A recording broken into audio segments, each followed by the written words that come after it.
ಭಾರತೀಯ ಸೇನೆಗೆ ಬಲ ಸಿಗಲಿ ಅಂತ ಧಾರವಾಡದಲ್ಲಿ ವಿಶೇಷ ಪೂಜೆ ಸಲ್ಲಿಸಲಾಯಿತು. ಧಾರವಾಡದ ಶ್ರೀರಾಮ ದೇವಸ್ಥಾನದ ಅರ್ಚಕ ರಾಮದಾಸ್ ಅವರು ಈ ವಿಶೇಷ ಪೂಜೆಯನ್ನ ಆಯೋಜಿಸಿದ್ರು. ರಪಾಟಿ ಕಲ್ಯಾಣ ಮಂಟಪದಲ್ಲಿ 1008 ದಂಪತಿಯಿಂದ ಸತ್ಯನಾರಾಯಣ ಪೂಜೆ ಮಾಡಿಸಿ ಸನಾತನ ಧರ್ಮದ ಉಳಿವಿಗಾಗಿಯೂ ಪ್ರಾರ್ಥಿಸಲಾಯಿತು. ಕೊಪ್ಪಳ ನಗರದ ಜನರಿಗೆ ಒಂದೊಮ್ಮೆ ಕುಡಿಯುವ ನೀರಿಗೆ ಆಸರೆಯಾಗಿದ್ದ ಐತಿಹಾಸಿಕ ಹುಲಿಕೆರೆ ಜಿಲ್ಲಾಡಳಿತ ನಿರ್ಲಕ್ಷ್ಯದಿಂದ ಪಾಳು ಬಿದ್ದು ಕುಡುಕರ ಅಡ್ಡಿಯಾಗಿದೆ ಎನ್ನುವ ಅಪಸ್ವರಗಳು ಇವೆ. ಇದನ್ನ ಸುಂದರವಾದ ತಾಣವನ್ನಾಗಿ ಅಭಿವೃದ್ಧಿಪಡಿಸಲು ಒತ್ತಾಯ ಕೇಳಿಬಂದಿದೆ. ಸುಮಾರು 5 ಕೋಟಿ ರೂಪಾಯಿ ವೆಚ್ಚದಲ್ಲಿ ಅಭಿವೃದ್ಧಿಪಡಿಸಲು ಇದರ ನೀಲನಕ್ಷೆ ನಗರಸಭೆ 2019-20ರಲ್ಲಿ ಸಿದ್ಧಪಡಿಸಿತ್ತು. ಈಗಲೂ ಇದನ್ನು ಅಭಿವೃದ್ಧಿಪಡಿಸಲು ಜಿಲ್ಲಾಡಳಿತ ಮುಂದಾಗಿದ್ದು ವಿಳಂಬಕ್ಕೆ ಅಸಮಾಧಾನ ವ್ಯಕ್ತವಾಗ್ತಾ ಇದೆ. ಮೈಸೂರಿನ ಕಬಿನಿ ಹಿನ್ನೀರಿನಲ್ಲಿ ಆನೆಗಳು ಆಹಾರಕ್ಕಾಗಿ ಪರದಾಡುವ ದೃಶ್ಯ ಕಂಡುಬಂದಿತ್ತು. ಬಿಸಿಲಿಗೆ ಬಸವಳಿದ ಆನೆಗಳು ಮಣ್ಣನ್ನ ಕಾಲಿನಿಂದ ಒದ್ದು ಚಿಗುರು ಹುಲ್ಲುಗಳನ್ನ ಕಿತ್ತು ತಿಂತಾ ಇದೆ. ಛಾಯಾಗ್ರಾಹಕ ಜಿಎಸ್ ರವಿಶಂಕರ್ ಅವರ ಕ್ಯಾಮೆರಾದಲ್ಲಿ ಈ ದೃಶ್ಯ ಸೆರೆಯಾಗಿದ್ದು ಚಿಗುರು ಬಿದ್ದ ಹುಲ್ಲು ತಿನ್ನಲು ಆನೆಗಳು ಹರಸಾಹಸ ಪಡ್ತಾ ಇದೆ. ವಿಜಯನಗರ ಜಿಲ್ಲೆಯ ಹೊಸಪೇಟೆ ತಾಲೂಕಿನ ಮಲಬನಗುಡಿಯ ಬಳಿ ಕರಡಿ ಓಡಾಟ ಹೆಚ್ಚಾಗಿದೆ. ಕರಡಿಯು ಗೇಟ್ ಹತ್ತಿ ಓಡಾಡುವಂತಹ ದೃಶ್ಯಗಳು ಮೊಬೈಲ್ನಲ್ಲಿ ಸೆರೆಯಾಗಿದ್ದು ಇದನ್ನ ಕಂಡು ಜನರು ಕೇಕೆ ಹಾಕಿದ್ದಾರೆ. ಈ ಭಾಗದಲ್ಲಿ ಕರಡಿ ಚಿರತೆಗಳ ಕಾಟ ತಾಳಲಾರದೆ ಜನರು ಕಂಗಾಲಾಗಿದ್ದಾರೆ. ಸ್ಕೂಟಿಯಲ್ಲಿ ಬಂದ ಖದೀಮರು ಬುಲೆಟ್ ಬೈಕ್ ಕದ್ದು ಎಸ್ಕೇಪ್ ಆಗಿರುವ ಘಟನೆ ಬೆಂಗಳೂರಿನ ವಿಜಯನಗರದ 17ನೇ ಕ್ರಾಸ್ನಲ್ಲಿ ನಡೆದಿದೆ. ತಡರಾತ್ರಿ ಮನೆ ಬಳಿಗೆ ಬಂದ ಖದೀಮರು ಬುಲೆಟ್ ಬೈಕ್ನ ಹ್ಯಾಂಡ್ ಲಾಕ್ ಮುರಿದು ಕಳ್ಳತನ ಮಾಡಿದ್ದಾರೆ. ಇನ್ನು ಖದೀಮರ ಕೈಚಳಕ ಸಿಸಿಟಿವಿಯಲ್ಲಿ ಸೆರೆಯಾಗಿದ್ದು ಪೊಲೀಸರು ಕ್ರಮ ಕೈಗೊಳ್ಳುವಂತೆ ಆಗ್ರಹಿಸಿದ್ದಾರೆ.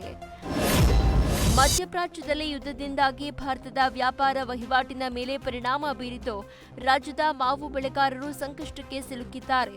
ರಾಮನಗರದ ಮಾವಿನ ಹಣ್ಣುಗಳಿಗೆ ಕೊಲ್ಲಿ ರಾಷ್ಟ್ರಗಳಲ್ಲಿ ಭಾರಿ ಬೇಡಿಕೆ ಇದೆ. ಆದರೆ ಯುದ್ಧದಿಂದಾಗಿ ಮಾವಿನ ರಫ್ತು ಸಂಪೂರ್ಣವಾಗಿ ಸ್ಥಗಿತವಾಗಿದೆ. ಬೆಳೆದ ಮಾವು ಮಾರಲು ಮಾವಿನ ಮೇಳಗಳನ್ನು ನಡೆಸಿ ಮಾವು ಬೆಳೆಗಾರರು ಊರೂರು ಸುತ್ತುತ್ತಿದ್ದಾರೆ. ಹೀಗಾಗಿ ರೈತರ ಸಂಕಷ್ಟಕ್ಕೆ ಸರ್ಕಾರ ನೆರವಿಗೆ ಬರುವಂತೆ ಮಾವು ಬೆಳೆಗಾರರು ಒತ್ತಾಯಿಸಿದ್ದಾರೆ. ರಾಷ್ಟ್ರಪತಿ ಪಿ ರಾಧಾಕೃಷ್ಣನ್ ಅವರು ಧರ್ಮಸ್ಥಳದ ಶ್ರೀ ಮಂಜುನಾಥ ಸ್ವಾಮಿಯ ದರ್ಶನ ಪಡೆದರು. ಸಾಂಪ್ರದಾಯಿಕ ಉಡುಪಿನಲ್ಲಿ ದೇವಾಲಯ ಪ್ರವೇಶಿಸಿದ ಪಿ ರಾಧಾಕೃಷ್ಣನ್ ಮಂಜುನಾಥನಿಗೆ ವಿಶೇಷ ಪೂಜೆಯನ್ನು ಸಲ್ಲಿಸಿದರು. ಬಳಿಕ ಕ್ಷೇತ್ರದ ಅನ್ನಪೂರ್ಣ ಛತ್ರಕ್ಕೆ ಭೇಟಿ ನೀಡಿದರು. ದೇವರ ದರ್ಶನದ ವೇಳೆ ರಾಜ್ಯಪಾಲ ಥಾವರ್ ಚಂದ್ ಗೆಹ್ಲೋಟ್ ಕೂಡ ಉಪಸ್ಥಿತರಿದ್ದರು. ನಂತರ ಧರ್ಮಸ್ಥಳದ ಧರ್ಮಾಧಿಕಾರಿ ಡಾಕ್ಟರ್ ಡಿ ವೀರೇಂದ್ರ ಹೆಗ್ಗಡೆ ಅವರನ್ನ ಭೇಟಿಯಾಗಿ ಕೆಲಕಾಲ ಚರ್ಚೆ ನಡೆಸಿ ಧರ್ಮಸ್ಥಳದ ಅಮೃತ ವರ್ಷಿಣಿ ಸಭಾಂಗಣದಲ್ಲಿ ನಡೆಯುವ ಕಾರ್ಯಕ್ರಮದಲ್ಲಿ ಭಾಗಿಯಾದರು. ಬೆಂಗಳೂರಿನ ಪ್ರಖ್ಯಾತ ಬೌರಿಂಗ್ ಕ್ಲಬ್ನಲ್ಲಿ ಅಕ್ರಮ ನಡೆದಿದೆ ಅಂತ ಪ್ರಧಾನಿ ಕಾರ್ಯಾಲಯಕ್ಕೆ ದೂರು ನೀಡಲಾಗಿದೆ. ಕ್ಲಬ್ ನಿಯಮಗಳನ್ನು ಉಲ್ಲಂಘಿಸಿ ಕ್ಲಬ್ ನಿರ್ಮಾಣಕ್ಕೆ 400 ಕೋಟಿಯಷ್ಟು ಖರ್ಚು ಮಾಡಲಾಗಿದೆ. ಬಾಗೇಪಲ್ಲಿ ಬಳಿ 10 ಕೋಟಿ ಬೆಲೆ ಬಾಳುವ ಜಮೀನಿಗೆ 90 ಕೋಟಿ ಕೊಟ್ಟು ಖರೀದಿ ಮಾಡಲಾಗಿದೆ. ಜೊತೆಗೆ ಕ್ಲಬ್ ಸದಸ್ಯರ ಸಂಖ್ಯೆ ಮೀರಿದ್ರೂ ಹಣ ಪಡೆದು ಹೊಸ ಸದಸ್ಯರ ನೇಮಕ ಮಾಡಿಕೊಳ್ಳಲಾಗ್ತಾ ಇದೆ ಅಂತ ಆರೋಪಿಸಲಾಗಿದೆ. ಸದ್ಯ ಅಕ್ರಮಗಳ ಬಗ್ಗೆ ಪ್ರಧಾನಿ ಕಾರ್ಯಾಲಯ ಮಾಹಿತಿ ಕೇಳಿದೆ.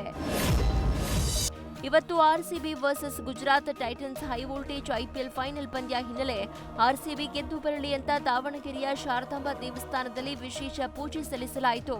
ಆರ್ಸಿಬಿ ಜೆರ್ಸಿ ಇಟ್ಟು ಪೂಜೆ ಸಲ್ಲಿಸಿದ ಕ್ರಿಕೆಟ್ ಪ್ರೇಮಿಗಳು ಜೈ ಆರ್ಸಿಬಿ, ಜೈ ವಿರಾಟ್ ಕೊಹ್ಲಿ ಅಂತ ಘೋಷಣೆ ಕೂಗಿ ವಿಶ್ ಮಾಡಿದ್ದಾರೆ.